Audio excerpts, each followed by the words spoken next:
ઓમ નમો ભગવતે વાસુદેવાય. જય શ્રી કૃષ્ણ. બાળ મિત્રો, આગળના વિડીયોમાં આપણે જોયું કે શ્રીમદ ભગવદ્ ગીતા શા માટે જરૂરી છે. આપણા રાષ્ટ્રપિતા મહાત્મા ગાંધીથી માંડીને આપણા મહાન વૈજ્ઞાનિક ડોક્ટર APJ અબ્દુલ કલામ હોય કે પછી હોલિવૂડના પ્રખ્યાત એક્ટર વિલ સ્મિથથી માંડીને મહિલા અવકાશયાત્રી સુનીતા વિલિયમ્સ હોય, વિશ્વ આખાના મહાન વ્યક્તિઓ જ્યારે ગીતાજીની મહાનતાને સ્વીકારતા હોય ત્યારે એક વસ્તુ તો આપણે સૌએ સ્વીકારવી જ પડે કે શ્રીમદ ભગવદ્ ગીતામાં કંઈક તો એવું વિશેષ છે જે દરેક માણસને પ્રેરણારૂપ બને છે, માર્ગદર્શક બને છે. તાજેતરમાં જ એક ઓલિમ્પિકમાં 2 મેડલ જીતીને ઇતિહાસ રચનાર મનુ ભાકરે મેડલ જીત્યા પછી આપેલા ઇન્ટરવ્યુમાં જણાવ્યું કે તેમને શ્રીમદ ભગવદ્ ગીતામાંથી હંમેશા પ્રેરણા મળે છે. તો આવો આવા મહાન ગ્રંથ શ્રીમદ ભગવદ્ ગીતા વિશે આપણે થોડી વાતો કરીએ. આજે આપણે શ્રીમદ ભગવદ્ ગીતાના ઉદ્ભવ વિશેની ખૂબ જ રોચક વાતો જાણીશું. શ્રીમદ ભગવદ્ ગીતા એ મહાભારતનો એક મહાન ભાગ છે. મહાભારતમાં કુલ 18 પર્વ છે અને 1,00,000 શ્લોક છે. તેમાંથી લેવામાં આવેલા 700 શ્લોક એટલે આપણી શ્રીમદ ભગવદ્ ગીતા. આ 18 પર્વ એટલે 18 ભાગ.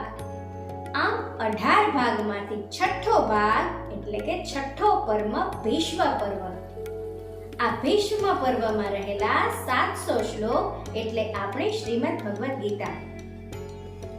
શ્રીમદ ભગવદ્ ગીતા મહાભારતનો એક ભાગ છે, પરંતુ આ મહાભારતની રચના કરનાર મહર્ષિ વેદવ્યાસનો પણ પરિચય મેળવીએ.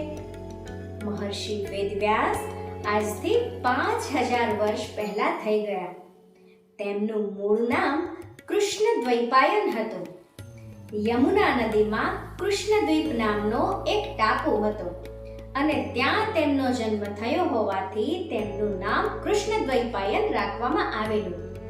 તેમને ખૂબ અભ્યાસ કરી વેદોનો વિસ્તાર કર્યો, તેથી તેઓ મહર્ષિ વેદવ્યાસ કહેવાયા.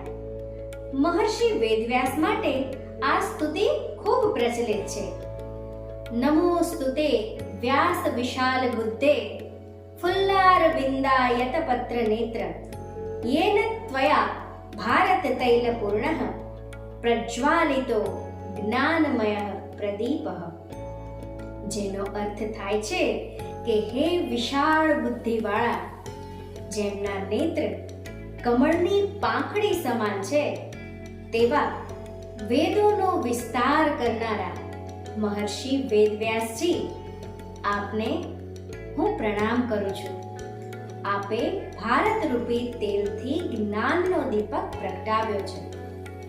મહર્ષિ વેદવ્યાસજીએ મહાભારત ઉપરાંત પણ ઘણું બધું લખ્યું છે. તેમણે બ્રહ્મસૂત્ર, 18 પુરાણ તથા મહાભારતની રચના કરી. અને હવે આજનો જપકારો.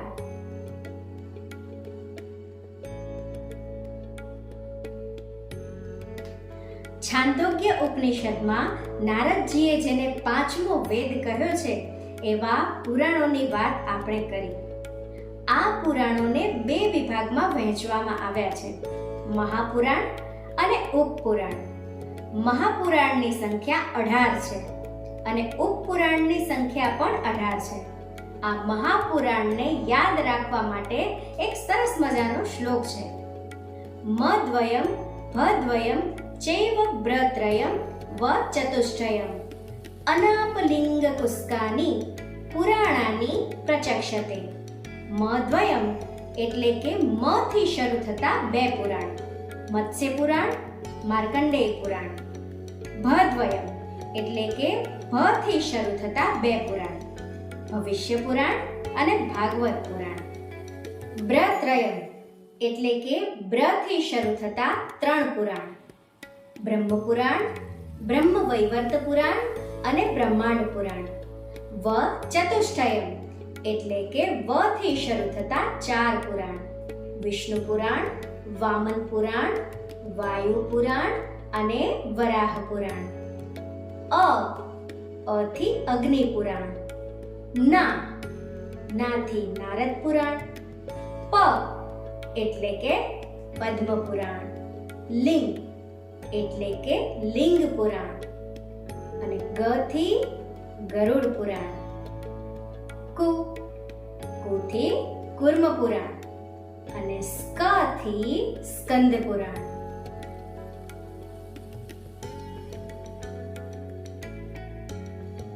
આ સ્કંદ પુરાણ સૌથી મોટું પુરાણ છે, જ્યારે માર્કંડેય પુરાણ સૌથી નાનું પુરાણ છે. તો બાળ મિત્રો, આજે આટલો જ. હવે પછીના વિડીયોમાં શ્રીમદ ભગવદ્ ગીતાના પહેલા પાઠ ધર્મ ક્ષેત્રે કુરુક્ષેત્રેનો અભ્યાસ કરીશું. ઓમ નમો ભગવતે વાસુદેવાય. જય શ્રી કૃષ્ણ.